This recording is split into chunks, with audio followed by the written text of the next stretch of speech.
कर लेते हैं बिहार की सियासत की, जहां भतीजे पर चाचा भारी पड़ा। मसला पासवान परिवार में जारी घमासान का है। रामविलास पासवान के भाई पशुपति पारस को संसदीय दल के नेता के तौर पर मान्यता मिल गई है। अब सबकी नजरें चिराग पासवान पर टिकी हैं।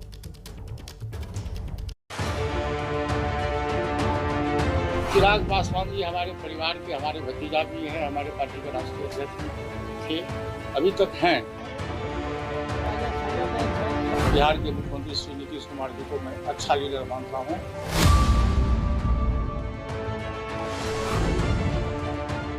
दिल के फफोले जल उठे सीने के दाग से, इस घर को आग लग गई घर के चिराग से।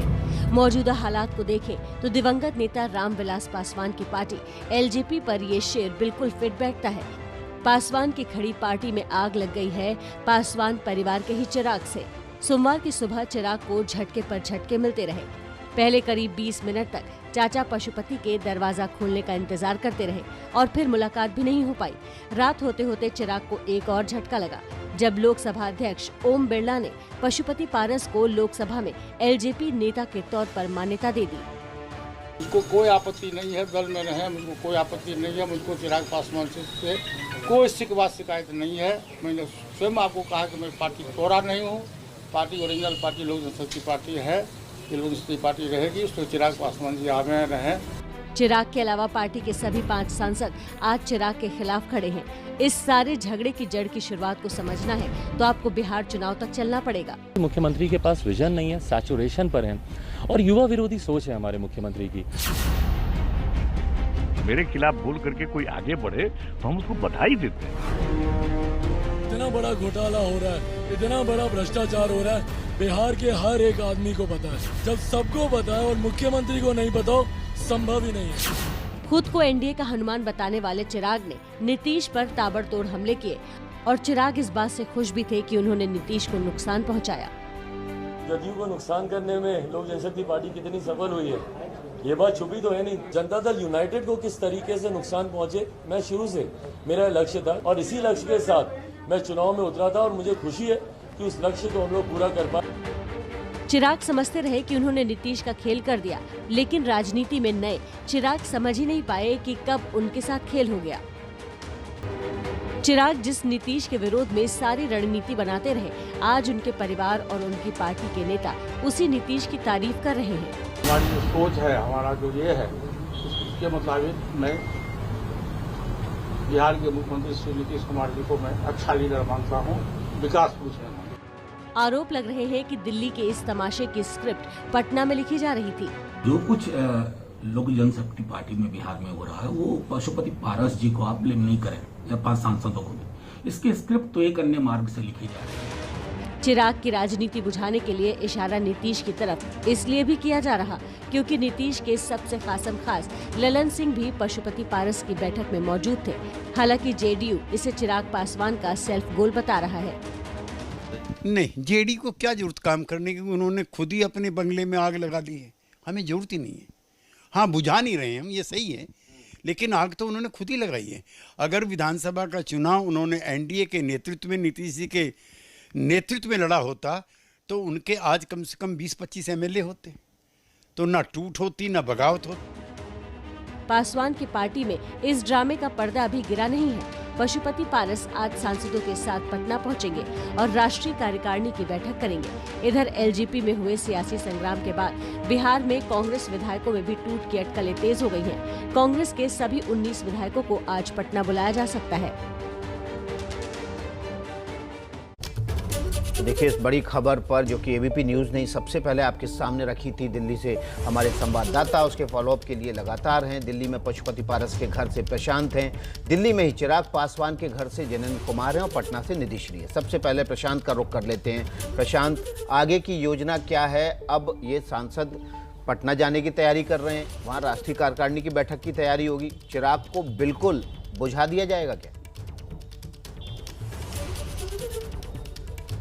बिल्कुल, देखिए विकास, अब तैयारी इसी बात की हो रही है। मैं इस वक्त पशुपति पारस के घर पर मौजूद हूँ और जो 5 सांसद हैं उनकी जो अब आगे की योजना यही है कि आज वो पटना जाएंगे, संभवतः शाम को वो यहाँ से पटना के लिए निकलेंगे और अगले 2-3 दिनों में जो पार्टी की राष्ट्रीय कार्यकारिणी की बैठक है उन बैठक बुलाने की इन लोगों की योजना है।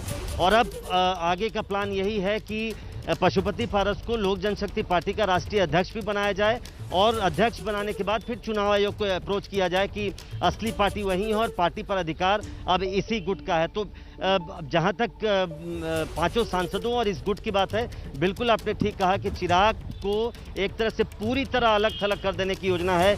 लेकिन विकास, सबसे बड़ी बात यह है कि पार्टी जो संविधान जो है, मैंने संविधान जानने की कोशिश की कि पार्टी का संविधान क्या कहता है, तो मुझे ये जानकारी मिली है कि संविधान के मुताबिक, पार्टी संविधान के मुताबिक पार्टी अध्यक्ष ही राष्ट्रीय कार्यकारिणी की बैठक बुला सकता है। मेंबर भी बुला सकते हैं, 20 सदस्य लिख के देंगे, लेकिन उन 20 सदस्यों की बात पर फाइनल मुहर फिर आखिर में पार्टी अध्यक्ष की ही लगती है। तो चिराग पासवान के जो करीबी सूत्र हैं उनका ये कहना है कि राष्ट्रीय कार्यकारिणी की बैठक राष्ट्रीय अध्यक्ष ही बुला सकते हैं। तो आज दिन भर जो घटनाक्रम होगा उससे ये तय होगा कि फिर आगे अब एलजेपी में जो मारकाट मची है वो उसकी कहानी फिर आगे कहां और बढ़ती है।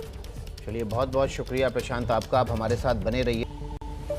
विकास जी, अभी तक चिराग पासवान की अगली रणनीति, अगले कदम को लेकर के सस्पेंस बना हुआ है। कल जो तस्वीरें हमने देखी कि जैसे इस बात का खुलासा हुआ कि पशुपति पारस को एलजेपी के सांसदों ने लोकसभा में अपना नेता चुन लिया है, इसके बाद चिराग पासवान पशुपति पारस के घर पहुंचे थे। काफी इंतजार करने के बाद पारस जी का गेट खुला, भतीजे की गाड़ी अंदर गई, लेकिन पारस मौजूद नहीं थे और मुलाकात हो नहीं पाई चाचा भतीजे की। सूत्रों के मुताबिक चिराग पासवान लगातार अपने समर्थकों के साथ संपर्क कर रहे हैं और रणनीति को अंतिम रूप देने की कोशिश कर रहे हैं, लेकिन अभी तक साफ नहीं है कि उनका अगला कदम क्या होगा। सबको इंतजार है चिराग पासवान की पहली प्रतिक्रिया की।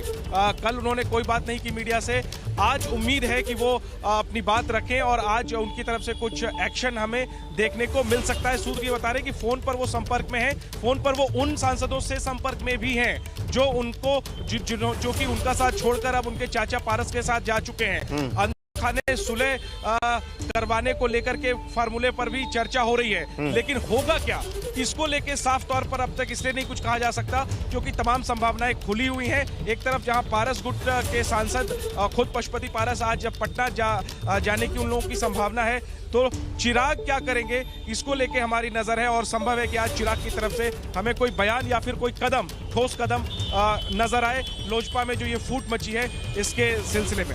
जी बिल्कुल, हमारे साथ निधि भी पटना से जुड़ी हुई हैं। निधि, ये कहा जा रहा है कि इस पूरे ऑपरेशन के पीछे जेडीयू और बीजेपी दोनों शामिल हैं। अब जब बीजेपी और जेडीयू के इस ऑपरेशन में इसके नतीजे सामने आ गए हैं, तो फिर अब पटना में नई रणनीति क्या बनने जा रही है? जी बिल्कुल, देखिए बीजेपी जो है वो खुलकर बैटिंग करती हुई नजर नहीं आ रही, क्योंकि कल भी जब मेरी तारकिशोर प्रसाद से बात हुई तो उन्होंने कहा कि केंद्रीय नेतृत्व फैसला करेगा कि किसको मंत्रिमंडल में शामिल करना है, किसको नहीं। लेकिन उन्होंने ये ज़रूर कहा कि अगर एलजेपी साथ होती तो हम और मजबूत होते। जबकि जेडीयू का अगर आप देखेंगे तो लगातार जो सहयोग मिलता रहा है जेडीयू का एलजेपी को, वो सामने आ रहा है। जैसे सांसद वीणा देवी के घर कल पहुंचे थे महेश्वर हजारी, और इसके अलावा ललन सिंह पहुंचे थे। काफ़ी देर जो है उन दोनों की मुलाकात हुई। तो ये लगातार जो कयास लगाया जा रहा है राजनीतिक गलियारों में कि जेडीयू का बड़ा सहयोग मिल सकता है। और दूसरी बड़ी बात कि एलजेपी के कई सांसद जो है वो, जो बागी सांसद है वो जेडीयू में शामिल हो सकते हैं। तो ये लंबे वक्त से बातचीत चल रही है। और अगर पटना की बात करें तो जैसा कि हमारे सहयोगी प्रशांत बता रहे थे कि अब जो तमाम बागी सांसद है पशुपति पारस के साथ, वो सभी आज शाम तक पटना पहुंचेंगे और राष्ट्रीय कार्यकारिणी की बैठक होगी, तमाम कार्यकर्ताओं से मिलेंगे। और इसकी तैयारी भी यहाँ हो चुकी है। जो ऑफिस है एलजेपी का, वहाँ पर कल शाम जैसे ही पशुपति पारस को बनाया गया अध्यक्ष, वैसे ही बोर्ड टांग दिया गया पशुपति पारस को, और वहाँ किसी को एंट्री नहीं मिल रही है। गार्ड को बाकायदा ये बताया गया है कि किसी को अंदर ना जाने दे। तमाम समर्थक जो चिराग के हैं उनको लेकर के किसी इस बात की संभावना अब ना के बराबर है। और अब अगर जेडीयू एलजेपी का जेडीयू में विलय करा लिया जाए, जी बिल्कुल, ये जो बात कही जा रही थी कि विलय हो सकता है, इसको लेकर के अभी जो है वो ना तो जेडीयू से कोई इसकी तरफ इशारा कर रहा है और ना ही एलजेपी की तरफ से कोई बात स्पष्ट हो पा रहा है कि क्या विलय होगा। लेकिन मंत्रिमंडल के विस्तार से पहले जो राजनीतिक घटनाक्रम है उससे कुछ स्पष्ट होता हुआ नजर आ रहा है कि क्या जो 5 बागी सांसद है उनका उनका अगला कदम क्या होगा इसको बिल्कुल, लेकर अगला फिलहाल कदम क्या कार्यकारिणी होगा बैठक इसको होगी, लेकर उसके बाद फिलहाल क्या की जा रही है? चर्चाएं चल रही हैं। राष्ट्रीय कार्यकारिणी की बैठक बुलाकर पशुपति पारस को राष्ट्रीय अध्यक्ष बनाने की भी कोशिशें हो रही हैं। बहुत बहुत शुक्रिया निधि, प्रशांत और जयनंद कुमार आपका।